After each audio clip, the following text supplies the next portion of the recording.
Kiai tugasnya hanya al-amru bil ma'ruf wan nahyu anil munkar.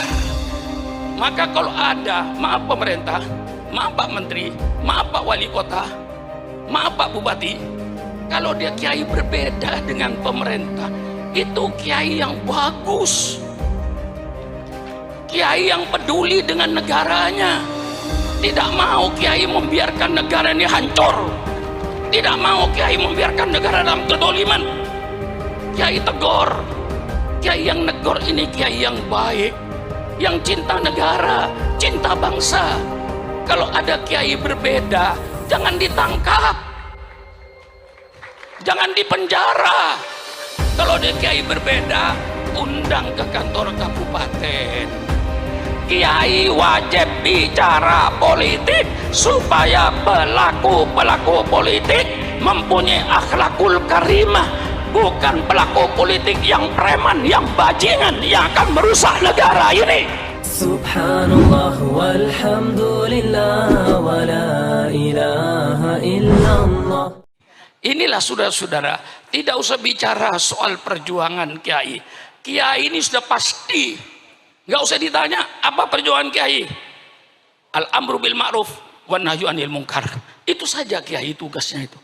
Tidak ada lebih dari itu. Kiai tugasnya hanya al-amru bil ma'ruf wan nahyu anil munkar. Maka kalau ada, maaf pemerintah, maaf Pak Menteri, maaf Pak Wali Kota, maaf Pak Bupati, kalau dia kiai berbeda dengan pemerintah, itu kiai yang bagus, kiai yang peduli dengan negaranya, tidak mau kiai membiarkan negara ini hancur, tidak mau kiai membiarkan negara dalam kedoliman. Kiai tegur, kiai yang negor ini kiai yang baik, yang cinta negara, cinta bangsa. Kalau ada kiai berbeda, jangan ditangkap, jangan dipenjara. Kalau ada kiai berbeda, undang ke kantor kabupaten. Syukron Makmun berbeda dengan Bupati Lumajang. Bukan musuh saya ini, saya cinta sama bupati, supaya bupatinya tidak tergelincir. Undang saya ke kabupaten. Ini namanya demokrasi. Ngopi bersama dengan bupati. Betul apa tidak? Kalau perlu dengan mie goreng. Betul apa tidak? Mari bicara apa maunya Pak Sukron. Oh begini Pak Bupati Lumajang, begini Pak Bupati Pasuruan, sesuai dengan Al-Quran dan Sunnah Nabi begini. Kan enak toh. Jangan dimusuhi, lalu dianggap lawan. Ulama ini yang mendirikan republik ini. Kalau tidak ada ulama, tidak ada NKRI. Saya tegas, persilakan yang mau nuntut. Tidak ada ulama, tidak ada NKRI. Saya berikan fakta. Karena yang sekarang jadi pemimpin ini orang yang tidak baca sejarah barangkali. Ya, Al-Mukarram Kiai Stakuf itu yang akrab dengan saya dulu kakeknya. Kiai Bisri Mustafa yang akrab dengan saya kemana-mana. Lalu dengan Kiai Ulil Bisrinya, sekarang cucunya. Lah ini perlu baca sejarah. Ketika Indonesia mau proklamasi, Bung Karno bikin 60 panitia, gagal. Akhirnya bikin 9 panitia. Terdiri pada Bung Karno, Bung Hatta, Maramis dari Katolik, Abi Kusno, Wahid Hasyim, dan termasuk beberapa ulama-ulama lainnya mendapatkan rumusan. Apa rumusnya? Negara Republik Indonesia berdasarkan ketuhanan dengan kewajiban menjalankan syariat Islam bagi pemeluk-pemeluknya. Di luar Islam tidak usah menjalankan syariat Islam bagi. Ini yang disebut Piagam Jakarta. Dengan mendapatkan satu format yang jelas, negara Republik Indonesia berdasarkan ketuhanan dengan kewajiban menjalankan syariat Islam bagi pemeluknya. Maka Bung Karno diminta untuk segera proklamasi tanggal 17 Agustus jam 10 pagi. Proklamasi. Kami bangsa Indonesia dengan ini menyatakan kemerdekaan Indonesia. Hal-hal yang mengenai pembinaan kekuasaan dan lain-lain akan dilaksanakan dengan cara saksama dalam tempo yang sesingkat-singkatnya. Masa kiai sudah apa? Kiai sudah berproklamasi begini kok masih dicurigai? Radikal. Apa-apaan itu? Nggak ada itu. Kiai radikal tidak ada. Kalau kiai amar ma'ruf nahi mungkar kiai ada. Betul kan? Kita ini cuma menawarkan konsep. Kita ingin melaksanakan peradaban Islam yang berdasarkan Quran dan hadis. Ini yang kita inginkan. Karena banyak peradaban yang berdasarkan hawa nafsu. Seperti night club, dansa, joget, telanjang. Itu peradaban, tapi dasarnya nafsu. Kami ingin bentuk suatu peradaban, suatu bangsa berperadaban yang berdasarkan Quran dan Sunnah Nabi. Ini kami mau tonjolkan. Walladzi arsala rasulahu bil huda wa dinil haq liyudhhirahu 'alad dini kullih. Dialah Allah yang mengutus utusannya dengan petunjuk dan agama yang benar. Untuk apa itu kiai? Liyudhhirahu, untuk diperlihatkan kepada bangsa Indonesia. Ini syariat Islam. Anda mau pakai persilakan, Anda tidak mau pakai persilakan. Wa ma alaina illal balaul mubin. Inilah syariat Islam. Kiai harus berani menampakkan ini syariat Islam. Bagaimana syariat Islam dalam berkeluarga, bagaimana syariat Islam dalam bermasyarakat, bagaimana syariat Islam dalam ekonomi, bagaimana syariat Islam dalam politik. Semua Islam ada. Jangan dikira tidak ada. Yang sekarang pada kiai pada takut bicara politik. Kiai, yang melarang politik itu dulu Belanda. Karena Belanda ingin menjajah Indonesia. Kiai dilarang baca politik, tidak boleh bicara politik di masjid, di majelis taklim dan lain-lainnya. Itu yang melarang bicara politik Belanda. Kalau sekarang masih ada orang yang melarang kiai bicara politik, itu berarti sisa-sisa Belanda. Jelaskan? Jelaskan? Itu sisa-sisa Belanda itu. Persilakan. Kalau kiai sayang negara, kalau kiai cinta sama NKRI, saatnya kiai bicara politik. Politik Al-Quran, politik sunnah Rasulullah, bukan politik kebohongan, bukan pencitraan, tapi kejujuran politik yang diminta itu. Betul apa tidak? Persilakan kiai bicara politik. Politik Al-Quran, bicara politik, politik sunnah Rasulullah. Yang kayak tadi itu Pak Bupati dan Pak Menteri, itu semuanya dalam Islam ada. Jangan mempersulit urusan rakyat. Hadis, man waliya min amri ummati fasyaqqa alaihim fashquq alaih. Barang siapa yang memegang pimpinan urusan umatku, dia mempersulit urusan umatku, maka dia nanti akan dipersulit oleh Allah di padang mahsyar. Maka ketua RT, ketua RW, lurah, camat, bupati, wali kota, gubernur, presiden, menteri, jangan mempersulit urusan rakyat. Kalau bisa dipermudah, mengapa dipersulit? Jangan sebaliknya. Kalau bisa dipersulit, mengapa dipermudah? Iblis. Nah ini, betul? Betul ya Pak? Kalau bisa dipersulit, kalau bisa dipermudah, mengapa dipersulit? Man waliya min amri umatih fasaqwal fasquq alaih. Man yasta'illahu ru'yatan yamutu yauma yamutu. Wa wasul li ru'yatihi haramallahu alaihil jannah. Ini hadis politik. Ayo bicara dengan orang-orang politik. Saya undang ke rumah. Ayo bicara politik dengan Syukuran Makmun. Ini hadis politik. Barang siapa yang Allah jadikan pemimpin, kemudian dia mati. Ketika mati kayak bah, sedang menipu rakyatnya, pemimpin semua itu haram masuk surga. Haram masuk surga. Doakan pemimpin-pemimpin yang belum memenuhi janjinya ketika kampanye, mudah-mudahan dipanjangkan umur. Betul apa tidak? Hei, pemimpin-pemimpin yang kau belum melaksanakan janji-janjinya ketika kampanye, tolong ya Allah jangan dimatikan dulu. Kalau nanti dia sudah memenuhi janjinya, mau mati, matilah kau.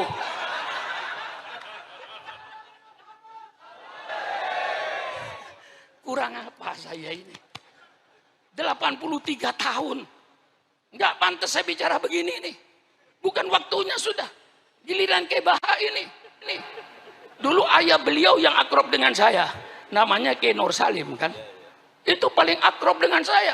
Di pesantren hampir tiap tahun saya ke situ. Sekarang putranya. Giliran sampian sekarang itu. Ini cucunya Mbak Hamid, bilang jadi wali. Lah iya, saya sudah nggak pantas sudah. Tapi karena saya katakan, hai bangsa Indonesia, jangan kau bangunkan macan tidur. Saya sudah tidur. Tapi kalau Islam kau ganggu, jangan coba-coba. Yang umurnya Syukron Makmun 82 tahun, Islam diganggu, komputer berputar 28 tahun.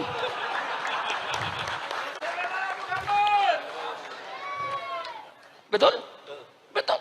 Nah, kalau saudara ingin tahu pemerintah, terus terang aja, Syukron Makmun, ketua RT, ketua RW, lurah, camat, sampai bupati, sampai presiden, semua yang ada ini tidak ikut berjasa dalam NKRI itu. Yang berjasa dalam NKRI itu siapa? Yang di kuburan itu. Kita cuma pandai makan jasa. Bapak Haji saya pandai makan jasa. Jangan hanya pandai makan jasa, tapi kau harus pandai pula berjasa. Orang yang hanya pandai makan jasa tapi tidak mau berjasa, itulah orang-orang yang hanya pandai berjoget di atas kuburan orang lain. Jangan kau berjoget di atas kuburan orang lain. Betul atau tidak? Mari kita berjasa. Sudah pemilihan umum, biayanya mahal, 100 triliun lebih, dipilih oleh rakyat, digaji oleh rakyat, gajinya 60 juta ke atas. Kok yo tego? Sudah gajinya gede kok yo tego masih nyolong duit rakyat. Itu kemana perasaannya? Sudah tidak ikut berjasa.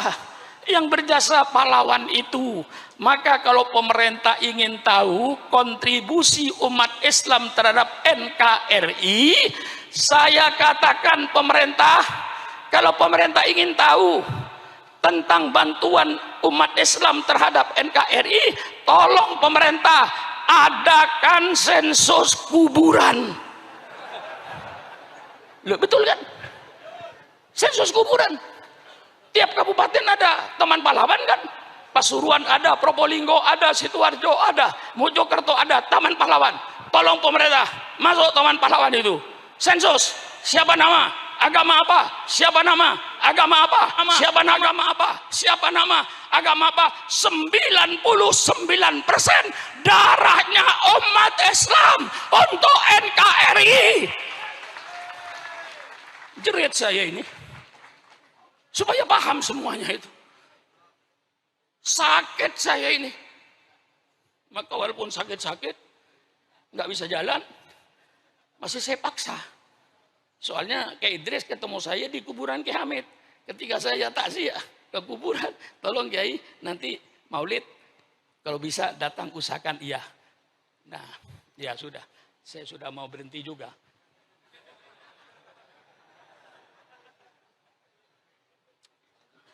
Nah, saudara-saudara, kalau di sensus kuburan 99% darahnya umat Islam. Tadi yang saya katakan kalau tidak karena ulama nggak ada NKRI. Jam 10 pagi proklamasi Bung Karno. Jam 3 sore angkatan Jepang datang kepada Bung Hatta. Dia bilang kalau 7 kata ini tidak dicoret, Indonesia Timur tidak ikut. Subhanallah. Pagi proklamasi, jam 3 Pak Saiful mau pecah Indonesia ini. Ya saya kenal betul dengan dia. Sama-sama NU-nya kok. Saya sejak dulu NU, tapi NU dulu. Tapi rupanya kembali ke NU dulu dia. Kalau NU dulu sama dengan saya. Apa? Ya, kalau NU yang macam-macam, ya tunggu dulu. Betul atau tidak? Kalau NU, ya ini sudah saya tahu dia kembali kok. Selalu merayu saya kok. Ke pesantren saya berkali-kali itu menunjukkan tanda rujuk itu ya. Iya, soal kelahian Pak Saiful ngerayu itu urusan dia lah, tapi yang jelas berhasil dia kok. Sampai saya bilang, tolong kalau betul Habib Taufik datangkan betul loh dia itu. Iya, yang saya minta temu sampean loh. Jangan dikira. Nggak ngomong dia. Baru ngerayu. Ya, pokoknya urusan ngerayu kasih dia lah. Nah ini saudara, jam 3 sore Angkatan Laut Jepang itu datang menghadap Bung Hatta. Kalau ini tidak dicabut, kami Indonesia Timur tidak ikut. Berarti waktu ada Republik Indonesia Timur, ada Republik Indonesia Barat. Tanggal 18, Bung Hatta kumpulkan lagi. Minus Pak Wahid Hasyim karena pulang ke Indonesia diganti dengan seorang ulama dari Sumatera. Perdebatan terjadi. Kata satu tidak bisa, ini sudah ditandatangani.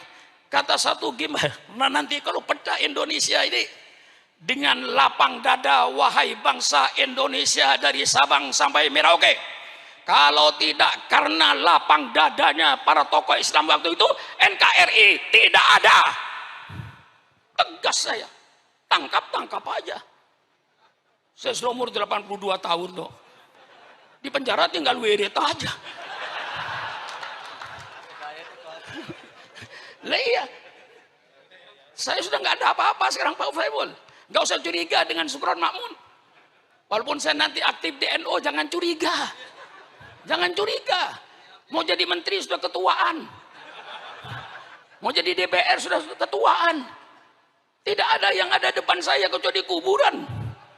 Di depan saya kuburan. Jabatan sudah nggak ada, sudah lewat semuanya itu.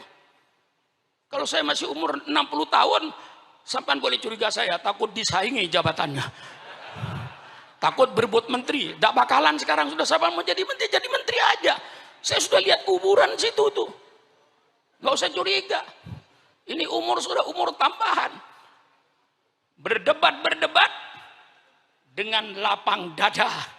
Tokoh Islam cabut 7 kata itu. Dicabut itu. Dengan kewajiban menjalankan syariat Islam bagi pemeluknya, cabut, coret. Tapi ulama minta gantinya. Gantinya apa? Maha Esa, lebih mahal lagi. Secara akidah lebih mahal lagi. Maka berubahlah Pancasila, tanggal 17 masih berbunyi, negara Republik Indonesia berdasarkan ketuhanan, ya, berdasarkan ketuhanan, tidak ada Maha Esa, berdasarkan ketuhanan dengan kewajiban menjalankan syariat Islam bagi pemeluknya. Tanggal 18 Agustus berubah. Indonesia berdasarkan ketuhanan yang Maha Esa, titik. Kalau seandainya ulama waktu itu tidak mau merubah dan tidak mau mencabut, ya tidak ada NKRI itu. Masa ulama yang dicurigai tidak cinta NKRI? Ong Kiai yang bikin kok. Nah, saya kira masih ada pembicara lagi ya. Nah, sudah, ya biasanya saya ini pidato tuh ya 4 jam non-stop tanpa minum. Tadi itu saya hormati aja ngasih minum itu ya. Sebenarnya saya tanpa minum 4 jam juga nggak apa-apa. Allah sudah bikin tenggorokan saya spesialis. Insya Allah. Nah itulah saya sebenarnya banyak cerita. Tolong nanti kayak Bahak. Kita ingin membentuk satu peradaban yang berdasarkan Quran dan hadis. Peradaban berumah tangga, peradaban dalam bermasyarakat, peradaban di dalam ekonomi, peradaban di dalam politik. Intinya kayak Bahak, mengapa Islam bicara ini? Supaya anggota rumah tangganya berakhlakul karimah. Mengapa bicara ekonomi? Supaya pelaku-pelaku ekonomi itu berakhlakul karimah. Mengapa bicara politik? Supaya pelaku-pelaku politik. Ya, betul kan? Ya, enggak apa-apa dia desa itu terbuka Pak, terbuka. Ya. supaya pelaku politik, siapa pelaku politik? Wali kota, bupati, gubernur, presiden, menteri, anggota DPRD sampai DPR pusat dan pejabat tinggi, itu semuanya pelaku politik. Kiai wajib bicara politik supaya pelaku politik mempunyai akhlakul karimah, bukan pelaku politik yang preman, yang bajingan, yang akan merusak negara ini. Wassalamualaikum warahmatullahi wabarakatuh.